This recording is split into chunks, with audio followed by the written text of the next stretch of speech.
Why can I carry so many packs? Is that because they're Hyperlite?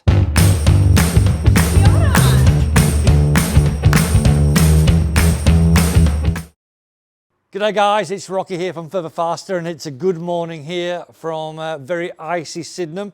Normally this is a beer o'clock review, but we're doing this really early in the morning. It's 8 AM here, so this is going to be the not beer o'clock review. And we're going to talk about a brand we've had in store for a couple of months now, but we've never really given a chance to talk about it. And that brand is, as you can see, it's Hyperlite Mountain Gear out of the States. This is a bit of an interesting brand, as it's really, which I would call a standalone brand in its own right. They make a very specific product using a very specific fabric, which we're going to go through. The brand's not been around that long. It was conceived, I think, late 2000s, 2009, by a chap called Mike St. Pierre in the States. He was wanting to find a backpack that was light and tough, and he couldn't find what he wanted, so he decided he'd become an expert on fabrics, and he created the brand as we see today, Hyperlite. Now, what he did use was he went and used an interesting fabric at the time. Basically, this is what's known as Dyneema, but back in the day, it was what was called Cuban fiber.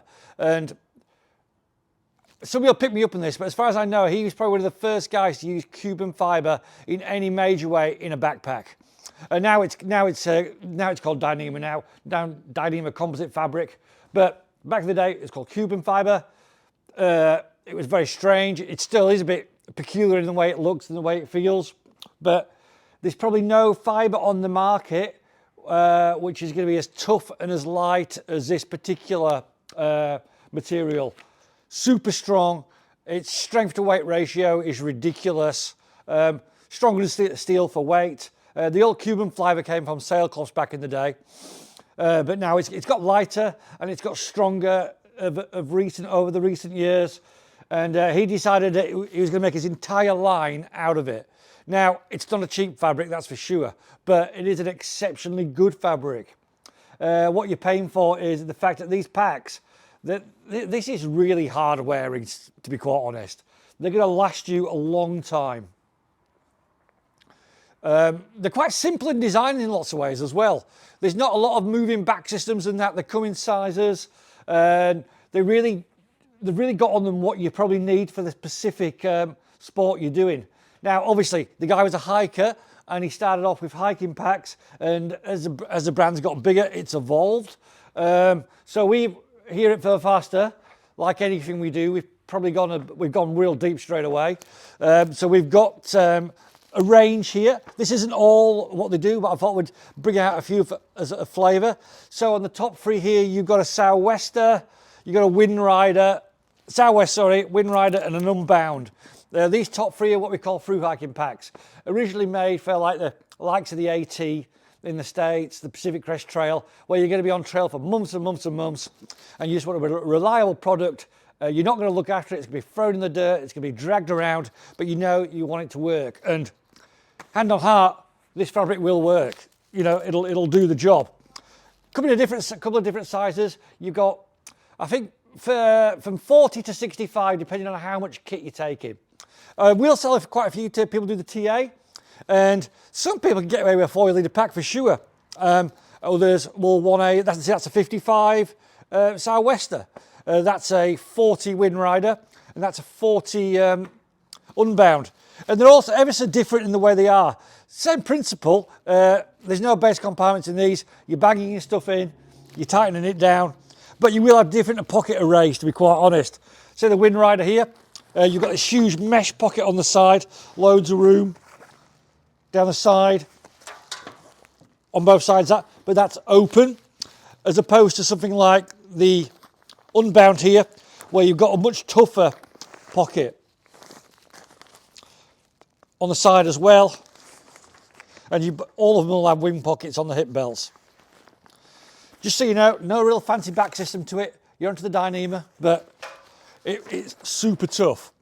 So they're three what we call classic through hiking packs. Then there's a couple of specialist packs, like the Porter here. This is really aimed at, well, carrying a big load, but what it's good for here is aimed at pack rafters and things like that. So maybe you're adventure racing and you've got to carry a lot of kit. You want a simple pack that's going to do the job. That'd be the Porter. That's a 75 litres, and you can get bigger as well if you so desire. Put all your kit in it, you know it's going to do the job. And the fabric's pretty much waterproof, to be fair, and it's got very minimal stretch into it as well, so you can dunk it in the river, you're going to be fine. Obviously the seams aren't taped as such, but real tough, real strong. Then we've got a range of climbing packs and ski touring packs and alpine packs, like the Holker here. That's an alpine expedition pack. Say you're doing a big multi-day ski tour operation there, that's 55 litres, so you can get your kit in it. Obviously you can carry skis, you can carry twin tools. We've got the Prism here again, ski mountaineering pack, lots of room, that's 40 litres, and it goes down to smaller things like here, your Aspect, which is a 32, and that's a day ski touring pack. We do the Crux, which we haven't got out here, which is a climbing one.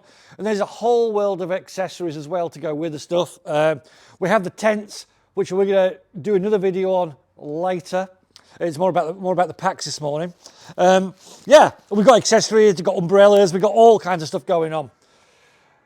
It's expensive gear for sure, but you know, you're going to buy it once and it's going to last you. Definitely. It's such a good fabric. Now, you will see other people saying, oh, you know, other brands that say they've got Dyneema packs. Just check it is actually Dyneema. There's a lot of fabrics that look like Dyneema, and some of them are real good, to be quite honest. X-Pac do a good fabric, but it's not the original Dyneema. Not many people use the original Dyneema because of the cost, but you know, these guys do, and yeah, and they make a great product. So that's the briefest of briefest talks about Hyperlite Mountain Gear. What we might do is, if people are interested and they want a more thorough deep dive into the packs, just make a comment below, and yeah, we'll tell me what you want to look at, and we'll sort it out for you. Cheers, bye.